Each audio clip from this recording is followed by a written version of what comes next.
ಅಲ್ಲೂ ಮಚ್ಚೆತ್ಕೊಂಡು ಯಾವಾಗ ಬಂದ್ಬಿಟ್ರು ಜನ ಅವ್ರಿಗೂ ಬಿಟ್ಬಿಟ್ರು. ಅವಾಗ ಹೈಟ್ ನಲ್ಲಿ ಡಯಾಸ್ ಇರುತ್ತೆ, ಮ್ಯಾಜಿಸ್ಟ್ರೇಟ್ ಕೊಟ್ರು, ಆ ಡಯಾಸ್ ಮೇಲೆ ಹೋಗಿ ನಿಂತ್ಕೊಂಡೆ. ಅಲ್ಲೂ ಬಂದು ಹೊಡಿಯಕ್ಕೆ ಶುರು ಮಾಡಿದ್ರು. ಮ್ಯಾಜಿಸ್ಟ್ರೇಟ್ ಏನ್ ಮಾಡಿದ್ರು, ಒಂದೊಂದೇಟು ಮಿಸ್ ಆದ್ರೆ ಈ ಮರದ ಚೇರ್ಗಳು ಇರುತ್ತೆ ಗೊತ್ತಲ್ಲ ನಿಮ್ಗೆ, ಕೋರ್ಟ್ ನಲ್ಲಿ ಹಾಕ್ತಾರೆ, ಒಂದೇಟೆ ಬಿದ್ದಿತ್ತು. ಒಂದೇಟು ಬಿದ್ರೆ ಆ ಚೇರಿಂಗ್ ಪೀಸ್ ಆಗೋದು, 2 ಓಟ್ ಆಗೋದು. 4 ಹೆಸರು ಹೇಳಿದೆ ನಾನು ಅಷ್ಟೇ. ಜೈರಾಜು, ಸ್ಯಾಮ್ಸನ್, ಕಿಕಿ ರಾಜು, ಅವನು 4 ಜನದ ಹೆಸರು ಹೇಳಿ. ನನಗೆ ನೋಡಿ ಇದೆಲ್ಲ ಏಟುಗಳು ಬಿದ್ದಿದೆಯಲ್ಲ, ಇದೆಲ್ಲ ಏನಾಗಿದೆ, ಮಾರ್ಕ್ ಇದೆ, ಇದಷ್ಟೇ ಕತ್ತರಿಸಿರೋ ಮಾರ್ಕ್ಗಳಿದೆ. ಇಲ್ಲಿ ಹೊಡೆದಿರೋದು ನೋಡಿ, ಒಂದೇ ಒಂದು ಮಚ್ಚೇಟು ಇಲ್ಲಿಂದ ಎಲ್ಲರಿಗೂ ಬಿದ್ದಿದೆ, ಎಲ್ಲ ಮಾರ್ಕ್ಗಳಿದೆ. ಕೋರ್ಟ್ ನಲ್ಲಿ ಬಂದು ಹೊಡಿಯಕ್ ಬಂದ್ರಲ್ಲ ಇಬ್ರು, ಅವರು ಹೋಗಿ ಆಟೋ ಎಕ್ಕವಾಗ ಸಿಕ್ಕಾಕೊಂಡ್ಬಿಟ್ಟವ್ರೆ. ಒಬ್ಬ ಚಾಮರಾಜಪೇಟೆ ASI ದಫೇದಾರ ಇದರಿಂದ ಇಳ್ದವ್ರೆ, ಆಟೋಗೆ ಬಂದವ್ರೆ ಅಲ್ಲಿ ಮೇನ್ ರೋಡ್ಗೆ. ಅವ್ರೇನ್ ಮಾಡ್ಬಿಟ್ರು, ಅವ್ರಿಬ್ಬರನ್ನ ಅಲ್ಲೇ ಹಿಡ್ಕೊಂಡ್ಬಿಟ್ಟವ್ರೆ, ಮಚ್ಚುಗಳು ಸಮೇತ ಹಿಡ್ಕೊಂಡ್ಬಿಟ್ಟವ್ರೆ. ಜೀಪ್ನಲ್ಲಿ ಎಕ್ಕಿದ್ರೆ ತಗೊಂಬಂದು ಸ್ಟೇಷನ್ ಹತ್ರ ನಿಲ್ಲಿಸ್ತಾ ಇದ್ದಾನೆ. ಸ್ಟೇಟ್ಮೆಂಟ್ ಕೊಡು ಬಾ ಅಂತ ಕೇಳ್ತಾವನೆ. ಏನ್ರಿ ನೀವು ಮಾಡ್ತಾ ಇರೋದು, ನನ್ನ 4 ಬಾಟ್ಲ್ ರಕ್ತ ಹೋಗ್ಬಿಟ್ಟಿದೆ, ಅಲ್ಲಿ ತಗೊಂಬಂದು ಸ್ಟೇಟ್ಮೆಂಟ್ ಕೊಡು ಅಂತ ಹೇಳ್ತೀರಾ, ಮರ್ಯಾದೆಯಾಗಿ ನನ್ನ ಹಾಸ್ಪಿಟ್ಲ್ ಕಳಿಸ್ತೀರಾ, ಮ್ಯಾಜಿಸ್ಟ್ರೇಟ್ ಹೋಗಿ ಹೇಳ್ಬೇಕಾ ಅಂತಂದ್ರೆ. ಎಲ್ಲ ಕಚ್ಕೊಂಡ್ಬಿಡೈತೆ ರಕ್ತ, ಮೂಳೆಗಳು, ಈ ಮಾಂಸದ ಅಂಗಡಿಗಳು ನೇತಾಗ್ತಲ್ಲ, ಹಂಗಾಗ್ಬಿಟ್ಟಿದ್ದೀನಿ ನಾನು. ಪೀಸ್ ಆಗಿ ಈ ಕೆಳಗಡೆ ಅಲ್ನಾಗೂ ಎಡ್ ಬಿದ್ದು, ಒಂದ್ ಎಡ್ ಬಿದ್ದು ಇದು ಬ್ರೇಕ್ ಆಗ್ಬಿಡ್ತು. ಯಾವಾಗ ಬ್ರೇಕ್ ಆಯ್ತು, ಕೈ ಹಿಂಗೆ ಬಿದ್ದೋಗ್ಬಿಡ್ತು. ಕೈ ಯಾವಾಗ ಬಿದ್ದೋಗ್ಬಿಡ್ತು, ಇನ್ನು ತಡಿಯಕ್ಕಾಗಲ್ಲ, ತಲೆ ಕೊಡಿದ್ರೆ ನಾನು ಸತ್ತೋಗ್ಬಿಡ್ತೀನಿ ಅಂತ ಏನ್ ಮಾಡಿದೆ, ಮೊಣಕಾಲ್ನಲ್ಲೇ ಎದ್ದು ನಿಂತ್ಕೊಂಡೆ, ಹಿಂಗೆ ಅಡ್ಡ ಇಟ್ಕೊಂಡೆ, ತಲೆಗೆ ಅಡ್ಡ ಇಟ್ಕೊಂಡು ಓಡ್ದೆ. ಅದ್ರಲ್ಲೇನೆ ಸ್ಟೇಟ್ ಬಿದ್ಮೇಲೂ ಸೆಕೆಂಡ್ ಕೋರ್ಟ್ಗೆ ಹೋದೆ. ಅದೊಂದೇ ಬಾಕ್ಲು ತೆಗ್ದಿದ್ದೆ ಅಲ್ವಾ, ಅಲ್ಲಿ ಹೋದೆ. ಅಲ್ಲಿ ಹೋದ್ರೆ ಜನ ನಾನು ಬಂದಿದ್ದೆ ಬಿಟ್ಬಿಟ್ರು. ಆದ್ರೆ ಅವ್ರು ಅಲ್ಲಿಗೂ ಬಂದ್ಬಿಟ್ರು. ಅಲ್ಲೂ ಮಚ್ಚೆತ್ಕೊಂಡು ಯಾವಾಗ ಬಂದ್ಬಿಟ್ರು ಜನ ಅವ್ರಿಗೂ ಬಿಟ್ಬಿಟ್ರು. ಅವಾಗ ಹೈಟ್ ನಲ್ಲಿ ಡಯಾಸ್ ಇರುತ್ತೆ, ಮ್ಯಾಜಿಸ್ಟ್ರೇಟ್ ಕೊಟ್ರು, ಆ ಡಯಾಸ್ ಮೇಲೆ ಹೋಗಿ ನಿಂತ್ಕೊಂಡೆ. ಅಲ್ಲೂ ಬಂದು ಹೊಡಿಯಕ್ಕೆ ಶುರು ಮಾಡಿದ್ರು. ಪಬ್ಲಿಕ್ ಪ್ರಾಸಿಕ್ಯೂಟ್ರು, ಅಸಿಸ್ಟೆಂಟ್ ಪಬ್ಲಿಕ್ ಪ್ರಾಸಿಕ್ಯೂಟ್ರು, ಅವನು ಪೋಲ್ ವಾಲ್ಟ್ ಮಾಡ್ದಂಗೆ ಆ ಇದನ್ನ ಕಟ್ಕಟನ್ನ ಜಂಪ್ ಮಾಡಿ ಅವನು ಅವರಿಂದ ಹೋಗಿ ಮುಚ್ಚಿ. ಹೈಟ್ನಲ್ಲಿದ್ದಲ್ಲ, ಇವ್ರು ಹೊಡಿತಾ ಇದ್ರೆ ಕೈ ಹಿಂಗೆ ಕೊಡ್ತಾ ಇದ್ದೆ ನಾನು. ಹೈಟ್ನಲ್ಲಿದ್ದೆ, ಆವಾಗಲೇ ಬೇಜಾನ್ ಏಟುಗಳು ಬಿದ್ದುಬಿಡ್ತು ಕೈಗಳಿಗೆ. ಅವ್ರು ಹೊಡಿಯಕ್ಕೆ ಬಂದಾಗ ಕೈ ಹಿಂಗೆ ಅಂತ ಇದ್ದೆ, ತಪ್ಪಿಸ್ಕೊಂತ ಇದ್ದೆ, ಕೆಲವು ಏಟುಗಳು ಬಿತ್ತು. ಒಂದೊಂದೇಟು ಮಿಸ್ ಆದ್ರೆ ಈ ಮರದ ಚೇರ್ಗಳು ಇರುತ್ತೆ ಗೊತ್ತಲ್ಲ ನಿಮ್ಗೆ, ಕೋರ್ಟ್ ನಲ್ಲಿ ಹಾಕ್ತಾರೆ, ಒಂದೇಟೆ ಬಿದ್ದಿತ್ತು. ಒಂದೇಟು ಬಿದ್ರೆ ಆ ಚೇರಿಂಗ್ ಪೀಸ್ ಆಗೋದು, 2 ಓಟ್ ಆಗೋದು. ಮಚ್ಚಿನಲ್ಲೇ ಮರದ್ದು ಚೇರ್ಗಳ ಪೀಸ್ ಆಗಿದೆ. ಹೊಡೆದ್ರೆ ಉದ್ದಕ್ಕಿರ್ತಕ್ಕಂಥ ಮರ ಹಿಂಗೆ ಹೊಡೆದ್ರೆ 2 ತುಂಡಾಗಿದೆ. ಆ ತರ ಹೊಡೆದು ಕೊನೆಗೆ ಅವರು ಬಿಟ್ಬಿಟ್ಟು ಹೋಗ್ಬಿಟ್ರು. ನಾನ್ ಬೀಳಲಿಲ್ಲ, ನಾನ್ ಬಿದ್ದಿದ್ದೆ, ತಲೆ ಕತ್ತರಿಸಿ ಎತ್ಕೊಂಬ ಅಂತ ಹೇಳಿರೋದವನು. ಬಟ್ಟೆ ಬಿಚ್ಚಿ ಹೇಳ್ತಾನಂತೆ, ನೋಡಪ್ಪ ಹಿಂಗೆಲ್ಲ ಕೈ ಕತ್ತರಿಸ್ಬಿಟ್ಟವ್ರೆ. ಅವನಿಗೆ ಅದೇನೋ ಕೂಡ್ಕೊಳ್ಳಿಲ್ಲ. ನನಗೆ ನೋಡಿ ಇದೆಲ್ಲ ಏಟುಗಳು ಬಿದ್ದಿದೆಯಲ್ಲ, ಇದೆಲ್ಲ ಏನಾಗಿದೆ, ಮಾರ್ಕ್ ಇದೆ, ಇದಷ್ಟೇ ಕತ್ತರಿಸಿರೋ ಮಾರ್ಕ್ಗಳಿದೆ. ಇಲ್ಲಿ ಹೊಡೆದಿರೋದು ನೋಡಿ, ಒಂದೇ ಒಂದು ಮಚ್ಚೇಟು ಇಲ್ಲಿಂದ ಎಲ್ಲರಿಗೂ ಬಿದ್ದಿದೆ, ಇದೆಲ್ಲ ಬರೀ ಮಾರ್ಕ್ಗಳಿದೆ, ಎಲ್ಲ ಮಾರ್ಕ್ಗಳಿದೆ. ಅವ್ನಿಗೆ ಹಂಗಿರ್ಲಿಲ್ಲ. ನಾವು ಬಟ್ಟೆನ ಫೋಲ್ಡ್ ಮಾಡಿ ಹೊಲ್ದ್ರೆ ಹೆಂಗಿರ್ತೈತೆ ಹಂಗೆ ಇರೋದು, ಇದು ದಪ್ಪ. ಜೈರಾಜಿಗೆ ಅವ್ನಿಗೆ ಕೂಡ ಇಲ್ಲ, ಅವನು ನಾನು ಹೊಡೆದಿರೋದನ್ನ. ನನಗೆ ಲೆವೆಲ್ ಇದೆ ರೀ, ಮಾಂಸದ ಲೆವೆಲ್ ಇದೆ. ಈಗ ಮಾರ್ಕ್ ಇದೆ, ಏನೋ 8 ಮಾರ್ಕ್, ಮಚ್ಚೆಟ್ ಮಾರ್ಕ್ಗಳಿದೆ. ಅವನ್ದು ಬಟ್ಟೆ ಹೊಲ್ದಂಗಿದೆ ಒಂದಿಷ್ಟು ದಪ್ಪ. ಅದನ್ನ ನಾನು ಹೆಂಗ್ ನೋಡಿದೆ ಅಂತಂದ್ರೆ, ನಾನು ಅವನಿಗೆ ಹೊಡೆದಿರೋ ಕೇಸ್ನ ಅವನು ಇದೇ ಮ್ಯಾಜಿಸ್ಟ್ರೇಟ್ ಕೋರ್ಟ್ನಲ್ಲಿ ವಿಟ್ನೆಸ್ ಹೇಳಕ್ ಬಂದಾಗ, ಆವಾಗ ಬಟ್ಟೆ ಬಿಚ್ಚಿ ಅವನು ತೋರಿಸಿದಾಗ ನೋಡ್ತೀನಿ ಎಲ್ಲ ನಂಗೆ ಐತೆ. ಸರಿ, ಆವಾಗ ಏನ್ ಮಾಡಿದೆ, ಸರಿ ಹೊಡೆದ್ರು, ಎಲ್ಲ ಹೊಡೆದು ಹೋಗ್ಬಿಟ್ರು ಅವರು. ತಾತ ಒಂದು ವಾಚ್ ಕೊಡ್ಸಿದ್ರು, HMT ವಾಚ್, 100 ರೂಪಾಯಿ 95 ಪೈಸಾ. ನಮ್ಮ ತಾತ ಕೊಡ್ಸಿದ್ರು, ನಮ್ಮ ತಾಯಿ ತಂದೆ. ಅದು ಅಲ್ಲಿ ಕಟ್ಟಾಗಿ ಬಿದ್ದಿತ್ತು, ಕೈ ಎತ್ತಕ್ ಆಗಕ್ಕಿಲ್ಲ, ನ್ಯಾತಾಡ್ತಾ ಐತೆ. ಆದ್ರೂ ಬಿಡ್ಲಿಲ್ಲ, ನಾನು 2 ಬೆರಳು ಆಡ್ತಾ ಇತ್ತು. ಸರಿ ಬಗ್ಗಿ ಅದನ್ನ ಎತ್ಕೊಂಡು ಬಂದ್ರೆ ಅವಾಗ ಸಾರ್ ಹೋಗ್ಬೇಡಿ ಸಾರ್ ಎಲ್ಲ ಅಲ್ಲೇ ಇದ್ದಾರೆ ಸಾರ್, ಪಬ್ಲಿಕ್ಕು ಎಲ್ಲ ಅಲ್ಲೇ ಇದ್ದಾರೆ ಸರ್, ಹೋಗ್ಬೇಡಿ ಸರ್ ಅಂತ ಹೇಳ್ಬಿಟ್ಟು ಬಂದು 4th ಕೋರ್ಟ್ನಲ್ಲಿ ಮ್ಯಾಜಿಸ್ಟ್ರೇಟ್ ಮುಂದೆ ನಿಂತ್ಕೊಂಡೆ. ಯೋಚನೆ ಮಾಡಿದೆ. ಅವಾಗ 10 ಜನ ಯಾರೋ ಹೊಡೆದಿದ್ದಾರೆ ಅಂದ್ರೆ ಕೇಸ್ ಹೋಗ್ಬಿಡುತ್ತೆ. ಅವಾಗ ಏನ್ ಮಾಡಿದೆ, 3-4 ಹೆಸರು ಹೇಳಿದೆ ನಾನು ಅಷ್ಟೇ. ಜೈರಾಜು, ಸ್ಯಾಮ್ಸನ್, ಕಿಕಿ ರಾಜು, ಸೆಕೆಂಡ್ ಜೈರಾಜು ಅಂತ ಫೇಮಸ್ ಆಗಿದ್ನಲ್ಲ ಅವನು. 4 ಜನದ ಹೆಸರು ಹೇಳಿ. ಗುಂಪು ಯಾರು ಹೆಸರು ಹೇಳ್ಬೇಕು, ನೀವು ಯಾರ್ಯಾರು ಹೆಂಗ್ ಹೊಡೆದಿದ್ದಾರೆ ಅನ್ನೋದನ್ನ ಹೇಳ್ಬೇಕು, ಇಲ್ದೇ ಕೇಸ್ ಹೋಗ್ಬಿಡ್ತೈತೆ. ಕೋರ್ಟ್ ನಲ್ಲಿ ನೋಡ್ರಿ, ನಾನು 60ನೇ ಇಸ್ವಿಯಿಂದ ಈ ಫೀಲ್ಡ್ ನಲ್ಲಿ ಇರೋನು. ಹೆಂಗೆ ವಿಟ್ನೆಸ್ ಹೇಳ್ಬೇಕು ಕಲ್ತಿರ್ತಕ್ಕಂಥ ವ್ಯಕ್ತಿ, ಅದನ್ನ ಇಲ್ಲಿ ಎಲ್ಲಾರ್ಗು ಕಲ್ಸೋದ್ ಬೇಡ. ಯಾವ ತರ ವಿಟ್ನೆಸ್ ಹೇಳ್ದೆ ಅಂತಂದ್ರೆ, ನಾನು ವಿಟ್ನೆಸ್ ಹೇಳ್ತಿರೋದ್ರಲ್ಲಿ ಸೋರ್ತಾ ಇದೆ. 4 ಜನ ಹಿಂಗ್ ಹೊಡೆದ್ರು ಅಂತ ಹೇಳ್ದೆ ನನ್ಗೆ. ಆವಾಗ ನನ್ಗೆ ತಲೆ ಒಂದ್ ಸರಿ ಹಿಂಗ್ ಅಂದೆ. ಸೊ ತಲೆ ಸುತ್ತ ಬಂದ್ಬಿಡ್ತು. ಅಷ್ಟು ರಕ್ತ ಹೋದ್ಮೇಲೆ ಇರಕ್ಕಾಗಕ್ಕಿಲ್ಲ, ತಲೆ ಸುತ್ತ ಬಂದ್ಬಿಡ್ತು. ಹಂಗಂದೆ. ಆವಾಗ ಅಡ್ವೊಕೇಟ್ಸ್ ಎಲ್ಲ, he won't survive, send him to hospital ಅಂದ್ರು. ಆವಾಗ ಜೀಪ್ನ ಕರೆಸಿ ನನ್ನ ಬಂದು ಹಾಸ್ಪಿಟ್ಲಿಗೆ. ಆವಾಗ ನನ್ನ ಕೈಯಲ್ಲಿ ನಡೆಯಕ್ಕಾಗ್ಲಿಲ್ಲ. ಇಬ್ರು ಬಂದು ಹಿಡ್ಕೊಂಡು ನನ್ನ ಹೊರಗಡೆ ಕರ್ಕೊಂಬಂದ್ರೆ ಅಲ್ಲೇನಾಗಿದೆ, ಕೋರ್ಟ್ನಲ್ಲಿ ಬಂದು ಹೊಡಿಯಕ್ ಬಂದ್ರಲ್ಲ ಇಬ್ರು, ಅವರು ಹೋಗಿ ಆಟೋ ಎಕ್ಕವಾಗ ಸಿಕ್ಕಾಕೊಂಡ್ಬಿಟ್ಟವ್ರೆ. ಒಬ್ಬ ಚಾಮರಾಜಪೇಟೆ ASI ದಫೇದಾರ ಇದರಿಂದ ಇಳ್ದವ್ರೆ, ಆಟೋಗೆ ಬಂದವ್ರೆ ಅಲ್ಲಿ ಮೇನ್ ರೋಡ್ಗೆ.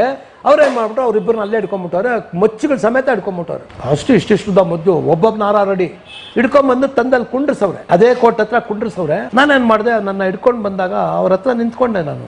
ಪಾಪಿ ನನ್ನ ಮಕ್ಕಳ್ರ, ನಿಮ್ಗೂ ನನಗೂ ಸಂಬಂಧನೇ ಇಲ್ಲ, ನೀವ್ ಯಾರನ್ನೋದೇ ಗೊತ್ತಿಲ್ಲ ನನಗೆ, ನೀವ್ಯಾಕೆ ಬಂದು ಹೊಡೆದ್ರಿ ಅಂತ ನೋಡಿದೆ, ಹಿಂಗೆ ಸುಮ್ಮನೆ ನೋಡಿದೆ. ಸರಿ ಆಯಿತು ಅಂತ ತಲೆ ಹೋಗ್ಬಿಟ್ಟು ಹೋಗಿ ಜೀಪ್ನಲ್ಲಿ ಎಕ್ಕಿದ್ರೆ ತಗೊಂಬಂದು ಸ್ಟೇಷನ್ ಹತ್ರ ನಿಲ್ಲಿಸ್ತಾ ಇದ್ದಾನೆ. ಸ್ಟೇಟ್ಮೆಂಟ್ ಕೊಡು ಬಾ ಅಂತ ಕೇಳ್ತಾವನೆ.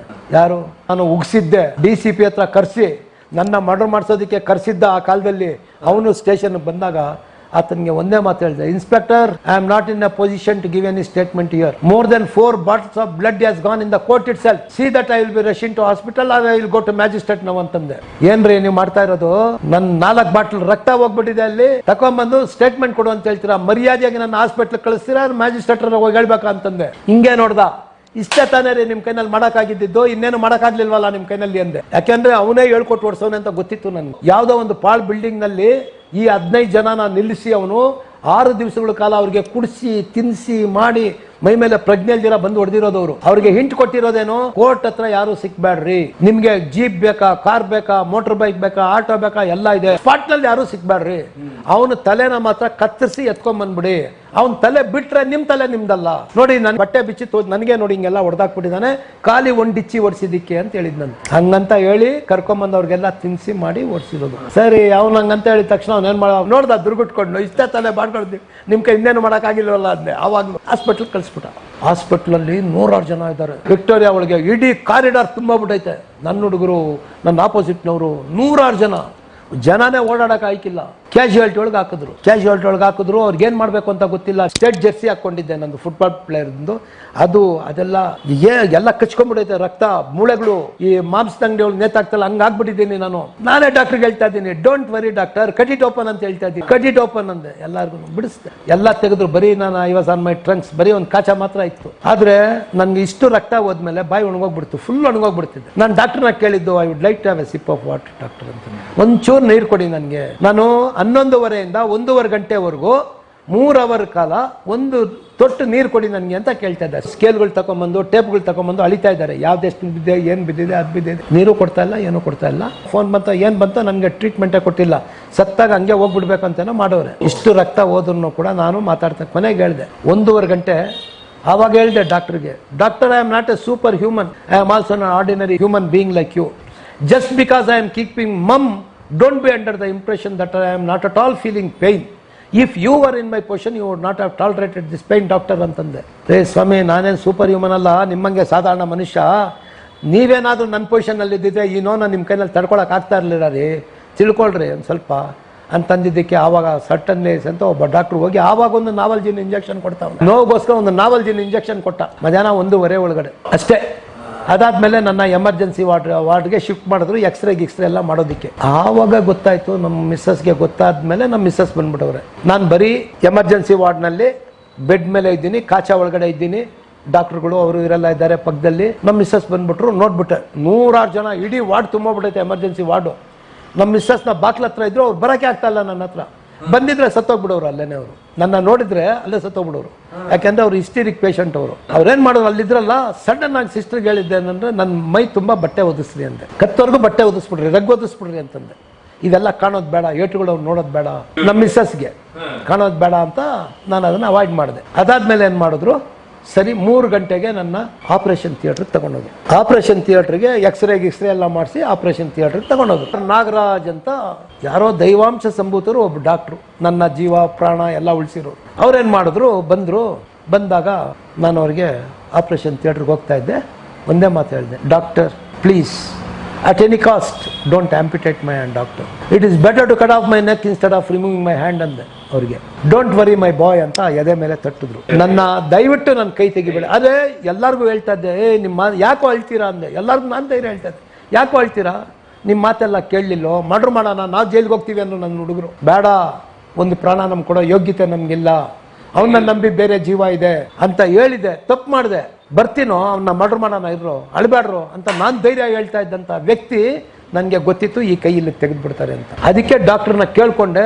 ಅವರು ಡೋಂಟ್ ವರಿ ಮೈ ಬಾಯ್ ಅಂತ ಟ್ಯಾಪ್ ಮಾಡಿದ್ರು. ಅದೇ ಥರನೇ ಅವರು ಮಧ್ಯಾಹ್ನ 3 ಗಂಟೆಯಿಂದ ಸಾಯಂಕಾಲ 6 ಗಂಟೆವರೆಗೂ ಈ ಸಣ್ಣ ಸಣ್ಣ ಪೀಸ್ಗಳು ಏನೇನೈತೆ ಇದ್ರ ಒಳಗಡೆಯಿಂದ ಆದಿದ್ದಾರೆ ಅವರು. ಪಾಪ ಎಲ್ಲ ತೆಗೆದಾಕಿದ್ದಾರೆ. ಯಾಕೆಂದ್ರೆ ಒಂದು ಮೂಳೆ ಒಳಗಡೆ ಉಳಿದೋಗ್ಬಿಟ್ರು ಕೂಡ ಗ್ಯಾಂಗ್ರೀನ್ ಆಗ್ಬಿಡ್ತಾನೆ. ಅದಕ್ಕೆ ಆ ಸಣ್ಣ ಮೂಳೆಗಳೆಲ್ಲ ಪೀಸ್ಗಳೆಲ್ಲ ತೆಗೆದು ತೆಗೆದು ತೆಗೆದು ಹಾಕೋದಕ್ಕೆ 3 ಅವರ್ ಆಗೈತೆ ಅವ್ರಿಗೆ. ಅಷ್ಟೆಲ್ಲ ಮಾಡಿ ಸೂಜಿ ತಗೊಂಬಂದ್ರೆ ಒಲಿಯಾನ ಅನ್ನೋಷ್ಟರಲ್ಲಿ ಬೇರೆ ಡಾಕ್ಟರ್ಗಳು ಎಲ್ಲ ಹೊಲಿಗೆಗಳು ಹಾಕಿದ್ದಾರೆ. ಎಲ್ಲ ಹೊಲ್ದು ಹೊಲ್ದು ಹೊಲ್ದು ಇವೆಲ್ಲ ಇವೆಲ್ಲ ಹೊಲ್ದು ಬ್ಯಾಂಡೇಜ್ ಗಿಂಡೇಜ್ ಮೈಯೆಲ್ಲ ಮಾಡಿದ್ದಾರೆ. ಈ ಕೈ ಒಲಿಬೇಕು. ಆ ಸಮಯಕ್ಕೆ ಸರಿಯಾಗಿ BP ಬಿಲೋ 50 ಬಂದ್ಬಿಡ್ತಂತೆ ನಂದು. ಆವಾಗ ಅನಿಸ್ಟಿಷಿಯಾ ಕೊಡ್ತಕ್ಕಂತ ಹೇಳಿದ್ರಂತೆ, ಇಲ್ಲ ಆಗೋಯ್ತು ಬಿಟ್ಬಿಡಿ, ಸತ್ತೋಬಿಟ್ಟ ಬಿಟ್ಬಿಡಿ ಅಂದಂತೆ. ಆಗೋಯ್ತು ಅಂದ್ಬಿಟ್ರಂತೆ. BP below 50 ಬರಬಾರ್ದಂತೆ. ಯಾವುದು 110/90 ಇರೋದು ಅದೇ ಬಂದು 50ಕ್ಕೆ ಬಂದ್ಬಿಡ್ತು ಅಂತಂದ್ಮೇಲೆ ಹೋಗ್ಬಿಡ್ತು ಇದನ್ನೆಲ್ಲ ಏನ ಅಂದ್ಬಿಟ್ರಂತೆ. ಆ ಡಾಕ್ಟ್ರು ತಲೆ ಮೇಲೆ ಕೈ ಇಟ್ಕೊಂಡ್ಬಿಟ್ರಂತೆ. ಅಯ್ಯೋ ಇಷ್ಟೊತ್ತು ಬದುಕಿದ್ದೆಲ್ಲಪ್ಪ, ಏನಾಯ್ತು ನಿಮ್ಗೆ ಇವಾಗ ಅಂದ್ಬಿಟ್ಟು ಆವಾಗ ಯಾವುದೋ ಒಂದು ಹಾರ್ಟ್ ಸ್ಟಿಮ್ಯುಲೇಷನ್ಗೆ ಒಂದು ಇಂಜೆಕ್ಷನ್ ಬರುತ್ತಂತೆ. 6,000 ರೂಪಾಯಿ ಅಂತ ಒಂದು ಇಂಜೆಕ್ಷನ್.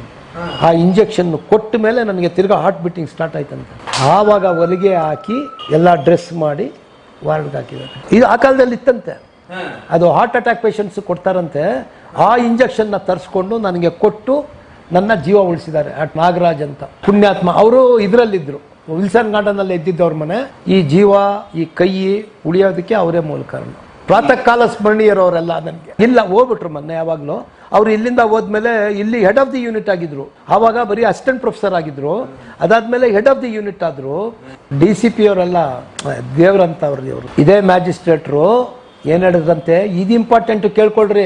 ಆ ಕಾಲಕ್ಕೆ ಕಮಿಷನರ್ ಇವರೆಲ್ಲ ಚೇಂಜ್ ಆಗ್ಬಿಟ್ರು. ಯಾರು DCP ಇವರೆಲ್ಲ ಇದ್ರಲ್ಲ, ಕಮಿಷನರ್ ಚೇಂಜ್ ಆಗ್ಬಿಟ್ರು. ಚೇಂಜ್ ಆಗ್ಬಿಟ್ಮೇಲೆ ಕೋರ್ಟ್ಗೆ ಬಂದ್ರಂತೆ. ಏನ್ ಕೋರ್ಟ್ನಲ್ಲಿ ಗಲಾಟೆ ಆಗಿದೆಯಲ್ಲ ಅಂತ ಅವ್ರಿಗೆ ಹೇಳಿದ್ರಂತೆ, ನಿಮ್ಗೆ ಯಾಕ್ರಿ ಗೊತ್ತಾಯ್ತು ಆ ಮಾತಂದ್ರಂತೆ. ಯಾಕ್ರಿ ನಾನು ಅವತ್ತೇ ಬರ್ದಿರ್ಲಿಲ್ಲ, ಕೋರ್ಟ್ಗೆ ಇದಾ ಪ್ರೊಟೆಕ್ಷನ್ ಕೊಡೋದು. ಅಲ್ಲಿ ಕರೆದು ಡಾಕ್ಟರ್ಗೆ ಹೇಳಿದ್ರಂತೆ. ಅಲ್ಲಿ ಸರ್ಜನ್ ವಿಕ್ಟೋರಿಯಾ ಹಾಸ್ಪಿಟಲ್ ಸರ್ಜನ್ಗೆ ಕರೆದು ಹೇಳಿದ್ರಂತೆ ಅವರು, ರೇ ಇಡೀ ಕರ್ನಾಟಕ ಸ್ಟೇಟ್ನಲ್ಲಿ ಯಾವೊಂದು ಪೊಲೀಸ್ ಆಫೀಸರ್ಗಳು ಯಾವ ವ್ಯಕ್ತಿ ಮಾಡೋದನ್ನ ಚಿಕ್ಕ ಹುಡುಗ ಮಾಡಿದ್ದಾನೆ, ಅವನು ದೇಹದಲ್ಲಿ ಯಾವುದೇ ಒಂದು ಭಾಗ ಊನ ಆಗಬಾರ್ದು ಅಂತ ಹೇಳಿದ್ರಂತೆ. ಒಬ್ಬ ಸರ್ಜನ್ಗೆ ಹೇಳಿದ್ದಾರೆ ಅಂದರೆ ನೀವು ಯೋಚನೆ ಮಾಡಿ. ಪೊಲೀಸ್ಗೆ ಹೇಳಿದ್ರಂತೆ, ಅವ್ರ ವೈಫು ಅವ್ರ ಮಾವ ಅವ್ರನ್ನ ಇಬ್ಬರನ್ನ ಬಿಟ್ಟು ಯಾರಿಗೂ ಅವ್ರಿಗೆ ಅಲ್ಲಿ ಪರ್ಮಿಷನ್ನೇ ಇರಬಾರ್ದು ಅಂತ ಹೇಳಿ ನಾನು ಹತ್ತತ್ರ 3 ತಿಂಗಳು ಹಾಸ್ಪಿಟ್ಲಲ್ಲಿದ್ದೆ. 3 ತಿಂಗಳುಗಳ ಕಾಲನೂ ಅಲ್ಲಿ ರಿಸರ್ವ್ ವ್ಯಾನ್ ಹಾಕಿಸಿದ್ರು ನನಗೆ. ಇದೇ ಮ್ಯಾಜಿಸ್ಟ್ರೇಟ್ರು ವಿಕ್ಟೋರಿಯಾ ಹಾಸ್ಪಿಟಲಲ್ಲಿ 3 ತಿಂಗಳು ನನಗೆ ರಿಸರ್ವ್ ವ್ಯಾನ್. ಇವರೆಲ್ಲ ಪ್ರಾತಃ ಕಾಲ ಸ್ಮರಣೀಯರವರು ನನಗೆ. ಗೊತ್ತಾಯ್ತಲ್ಲ, ಈ ಥರ ಇದು ತುಂಬ ಇದೆ. ಇದು ಇನ್ನೂ ಹೇಳ್ತಾ ಹೋಗ್ಬೇಕು. ನನಗೆ ಅಟ್ಯಾಕ್ ಮಾಡಿದ್ದು ಇದು ಇಷ್ಟ ಆಯಿತು.